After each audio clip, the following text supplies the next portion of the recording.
네, 오늘 내 생애 최고의 30일 우리 21번째 시간입니다. 정직하게 성실하게라고 하는 제목으로 말씀을 살펴보도록 하겠습니다. 한 달만 산다면 인생을 되돌아보고 자기의 아픔, 자기의 그 인품을 저울에 달아보는 그러한 아마 시간이 될 것입니다. 그동안 어떻게 살아왔나, 남들과는 잘 지냈나, 이런저런 생각이 들겠죠. 성실했는가, 정직했는가, 이런 것도 생각이 날 것 같습니다. 인생의 마지막에도 우리는 솔직하지 못하고 그렇게 죽을 수 있습니다. 그런데 정말 하나님 앞에 정직하게 살고 성실하게 산다라고 하는 것은 너무나 중요한 것입니다. 미국에서 신학교를 다녀보니까 한국인으로서 이렇게 접하게 되는 약간의 그런 충격적인 일들이 좀 있었습니다. 첫 학기로 기억이 되는데요. 미국 교수님 수업에 우리 한국 전도사님이 이제 찬양을 두 곡 부르고 우리가 한번 기도하고 그렇게 이제 수업이 시작하게 되었습니다. 그래서 이분이 이제 우리들에게 앞뒤로 복사된 그 찬양곡을 두 곡을 이렇게 다 복사해서 나누어 주었습니다. 그리고 앞에서 기타를 치면서 찬양을 인도합니다. 모두 다 그 찬양을 불렀습니다. 한 5, 6분 정도 두 곡을 부르고 나서 기도하고 그렇게 교수님이 나오셨는데 교수님이 첫 마디가 이걸 어디서 복사했느냐 이렇게 물어보는 거예요. 그러니까 학교에서 복사했다. 아니, 복사한 장소를 묻는 게 아니라 어떤 그 사이트에서 이것을 다운받아서 복사했느냐라고 하는 거죠. 그러니까 그 우리 신학생 전도사님이 우리 사이트에 그런 거 많이 있다 했더니 그럼 돈을 냈느냐? 그렇게 질문하는 거예요. 그러니까 이 신학생이 전혀 그 말이 어려운 게 아니라 의미를 이해를 못하는 거예요. 돈을 내다니? 그 대답을 못하고 이렇게 가만히 있으니까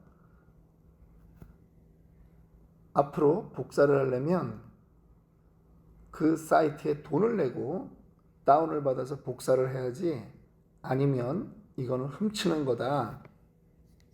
신학생이 남의 찬양곡에 대해서 돈을 안 내면 그거는 도둑질이다. 그렇게 이야기하는 거예요.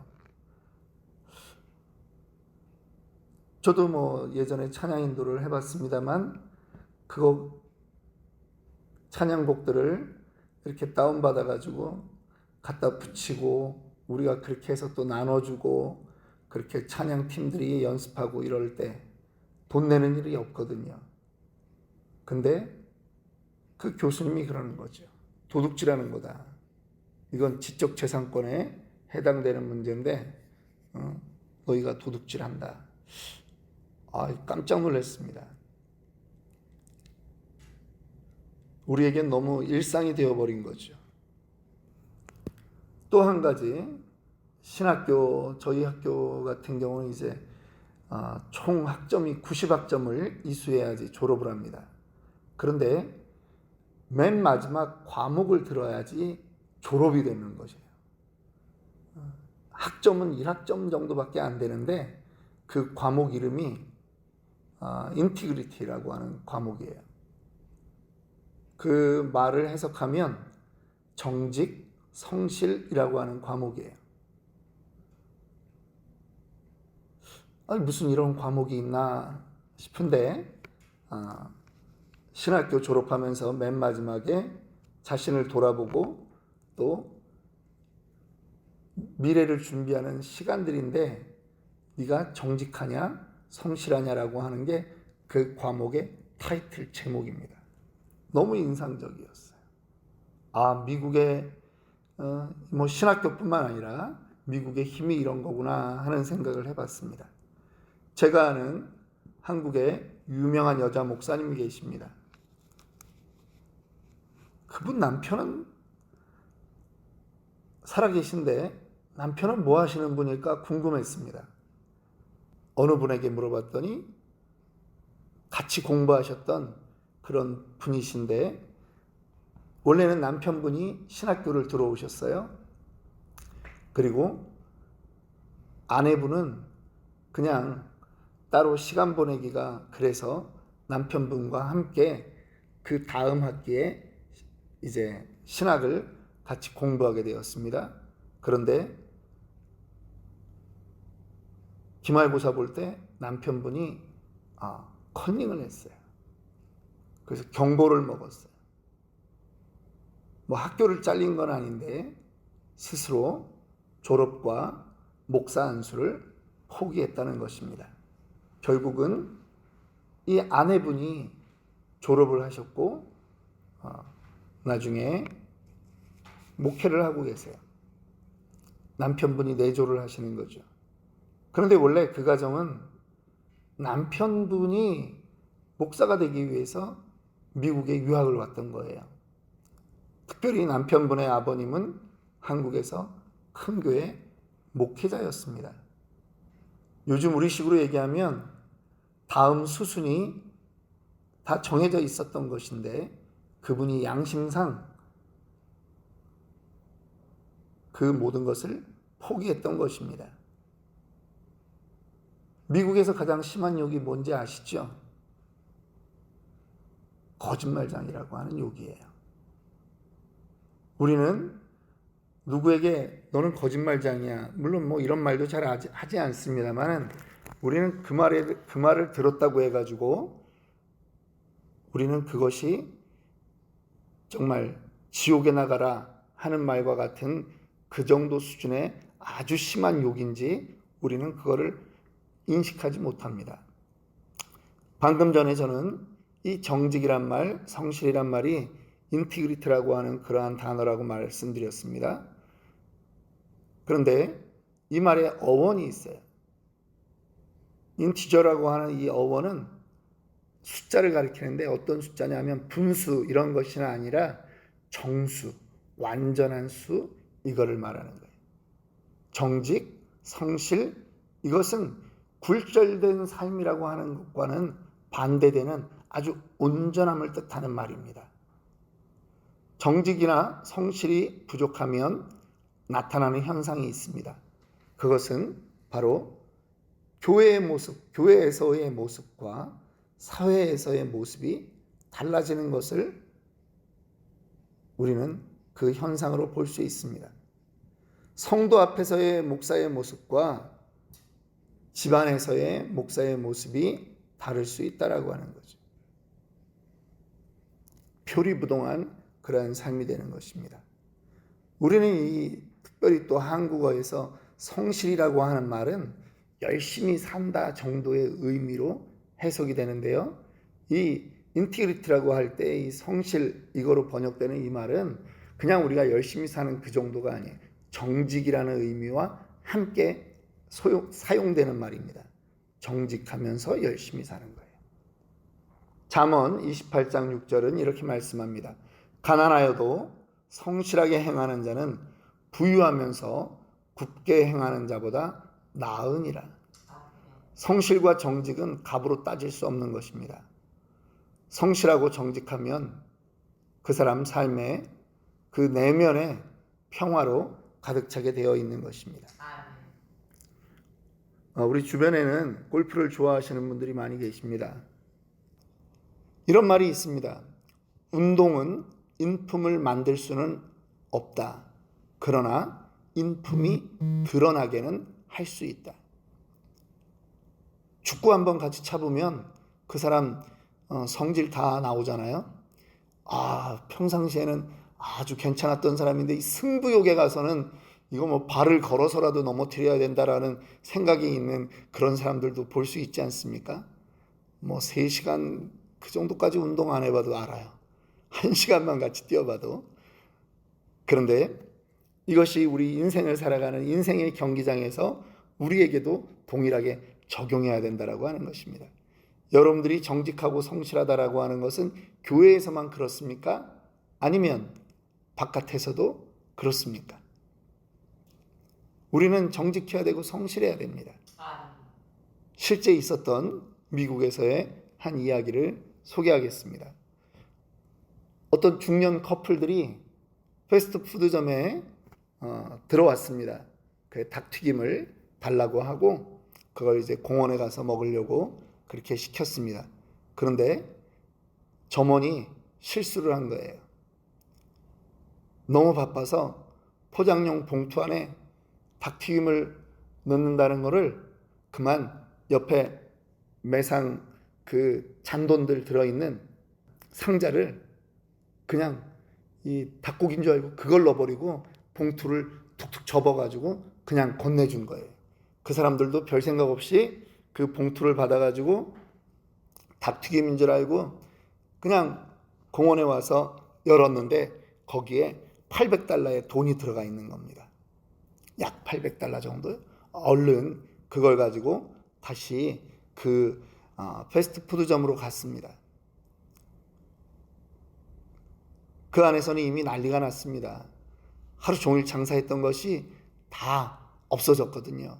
직원도 얼굴이 뻘겋게 돼가지고 힘들어하고 있고 매니저가 야단을 치고 있는데 이 사람이 그 봉투를 내미는 거죠. 그랬더니 매니저가 감동을 했습니다. 아니, 이 800불을 다시 돌려주러 왔다는 이 사람의 말을 자기가 믿을 수가 없는 거예요. 너무나 감동이 돼서 그 사람 보러 가지 말라고 하는 겁니다. 내가 요 옆에 정말 이 지역 신문사에 내가 잘 아는 기자가 있는데 그 사람 빨리 와서 당신 얼굴 사진 좀 찍고 당신의 이 아름다운 선행을 지역 신문에라도 알려야 되겠다라고 그랬다는 거죠. 그랬더니 이 사람이 자꾸 괜찮다고 그래도 보내주질 않습니다. 조금만 기다려라. 내 친구 불러서 사진 한 장만 찍고 이 소식을 좀 전하면 된다. 당신 이름이 뭐냐? 막 이랬더니 그 사람이 매니저에게 살짝 다가와서 얘기하는 겁니다. 내 얼굴 사진 찍으면 안 된다. 지금 내 옆에 있는 저 여자는 내 아내가 아니라 다른 사람의 아내다. 그랬다라고 하는 거죠. 우리는 인생을 살아가고 있는데 이 인생의 경기장에서 하나님이 우리에게 원하시는 것은 온전한 선수로 살아가기를 원한다라고 하는 것입니다. 어디에 있든지 바른 관계를 유지해야 된다라고 하는 것이죠. 성실함의 반대말이 있습니다. 그것은 뭐냐 하면 이미지라고 하는 말이에요. 이미지는요, 원래 그 말 뜻이 가면이라고 하는 거예요. 여러분, 직업이 가지고 있는 그 이미지가 있지 않습니까? 목사라고 할 때 목사의 이미지가 여러분들에게 있을 거예요. 선생님, 그럴 때 선생님의 이미지가 있고 판사, 그런 판사의 이미지가 있는 거예요. 직업이 주는 그 공적 의미가 있는 거죠. 그것을 우리는 이미지라고 해요. 그런데요, 이거는 그냥 그러할 뿐이에요. 그것이 그 사람 사적 생활과 맞아떨어지지 않을 수도 있어요. 그럴 때 우리는 배신감을 느끼는 거예요. 목사가 목사답지 않을 때 우리는 마음에 상처가 생기고, 선생님이 선생님답지 않을 때, 혹은 법관이 법관답지 않을 때 우리는 실망하게 되는 것입니다. 하나님이 원하는 것은 뭡니까? 우리가 바르게 그렇게 되는 인생이 되어야 하는 것입니다. 역대상 29장 17절 말씀입니다. 나의 하나님이여, 주께서 마음을 감찰하시고 정직을 기뻐하시는 줄을 내가 아나이다. 내가 정직한 마음으로 이 모든 것을 즐거이 드렸사오며 이제 내가 또 여기 있는 주의 백성이 주께 자원하여 드리는 것을 보오니 심히 기쁘도소이다. 하나님이 기뻐하는 인생이 바로 이런 사람이에요. 주님이 보시기에도 정직하게 행하는 그런 사람이라고 하는 것입니다. 거짓말을 해본 적이 있을 것입니다. 거짓말은 거짓말을 낳습니다. 거짓말은요, 쉬운 길이고요, 이기적인 길이에요. 가면을 쓰고 살아가는 길이라는 거예요.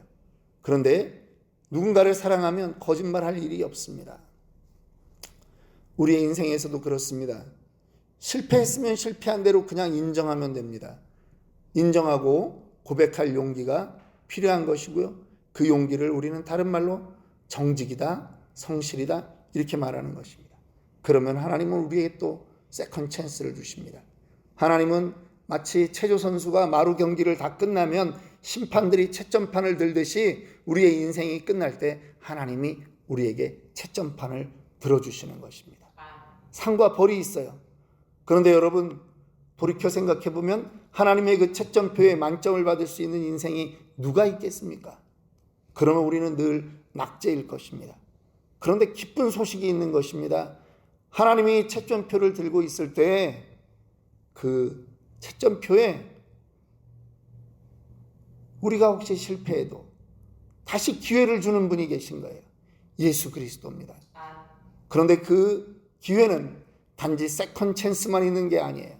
2번, 3번 무제한으로 주님은 우리가 다시 살아날 수 있도록 그렇게 기회를 주시는 것입니다. 심지어 주님은 우리를 위해서 대신 경기를 치러주시기도 합니다.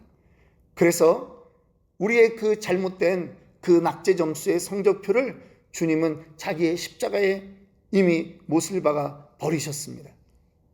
그리고 우리에게 주님이 주시는 점수표는 완전한 점수표를 우리에게 주시는 것입니다.